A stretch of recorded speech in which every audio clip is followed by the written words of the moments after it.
is misunderstood. And today I'm gonna talk about like texting or like versus like in person. So when I was young, I didn't have a phone, and like I told, I got a track phone because I was at school. My mom was worried about me, and like I needed to tell her if I was staying after school stuff, or she needed to come get me right away. So I lived a lot of my life without a phone, and even when I had a phone, I only had a certain amount of minutes, so I didn't. It wasn't like a phone. Like it wasn't that crazy. Like I didn't have access to the internet. Nothing crazy like that. It was literally just to call my mom or dad, be like, "Hey, come get me and don't come get me." I think the positives of in person is you can hear the pitch and the tone in my voice when I say stuff. I'm all about how you deliver something. I I talk very fast in person. If I'm excited or sad, I talk very fast. So as far as a person understanding me, it's probably better if I write it down. No, my handwriting is horrible. I'm not writing it down. I text it because then you understand what I'm saying. But you have no idea what I mean. Am I being sarcastic? Am I laughing while I'm saying it? Or am I being like serious? Like you can't tell. And I think that's a negative.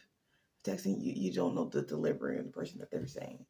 So you have to ask like 3 questions before you understand what they're saying, before you can then respond. I could have called. We could have been done with this conversation 9 minutes ago. So I think texting is kind of a time waster unless you know each other well, like me and my best friend. That doesn't really happen anymore. I mean, it still does happen, but for the most part, we know each other enough to know that's her laughing, that's her being serious. But if you just get to know somebody, you have no idea. You have no idea. Or it's like your boss. You told me to come in. You didn't say now, so I'm not coming in now. I'm gonna come in before we close. Like I don't know the pitch. I don't know the tone you're saying. So but sometimes you're at home and don't want to get out of bed. So that's why in person would be negative for me because I don't want to leave my house to come talk to you. A second thing, you might be at work, so you physically can't go talk to that person. Another thing, it's kind of a time waste. That sounds bad. It takes up a lot of time to physically talk to somebody, especially when you talk to them for 5 minutes. That's why phone calls are a thing.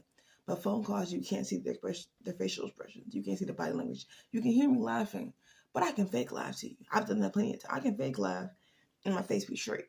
So I think the best way to communicate is in person, but that is also I can't I think I like physically in person communicate. Like I was to like take all how much communication I do in a day, like 100%, and divide it up to like texting versus on the phone versus like on the phone would be like Snapchat and Messenger and all that crap versus in person. My job is the only reason I have a lot of in person communication because if I didn't have my job, I'm almost sure most of it, like right now, I'm sure like 50 of it percent is in person because of my job. And then 35% is texting. The rest is Snapchat on the phone.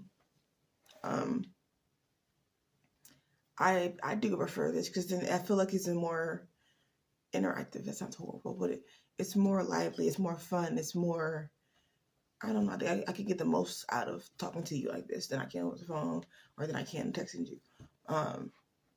Even Snapchat, because it be lagging sometimes. I'm like, what'd you say? That's irritating too, because I hate repeating myself.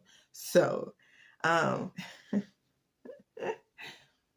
I, not that, like, when people I meet new in my life, I've noticed they can't spell, and I'm like, what is going on here?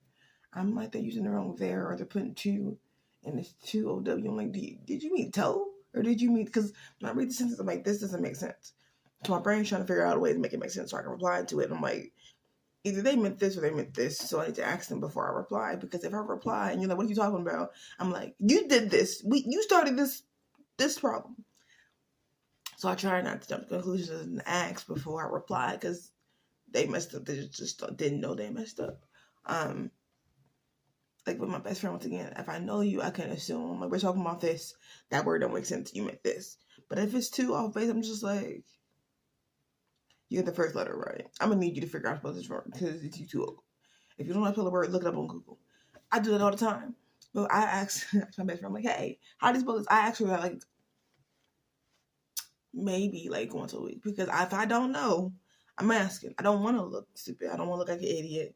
I will go to Google so quickly because Google knows the answer. It takes 3 seconds for me to figure out how to spell this word. Why would I not? Why would I not wait 3 seconds before I send this message to make sure that I am communicating effectively as much as possible, because we're texting. Something's gonna be misconstrued anyway. So, which ways, like in your lifespan, like in the day's time, do you think you text more, or do you think you have more in-person interactions, or do you think you like Snapchat on the phone more?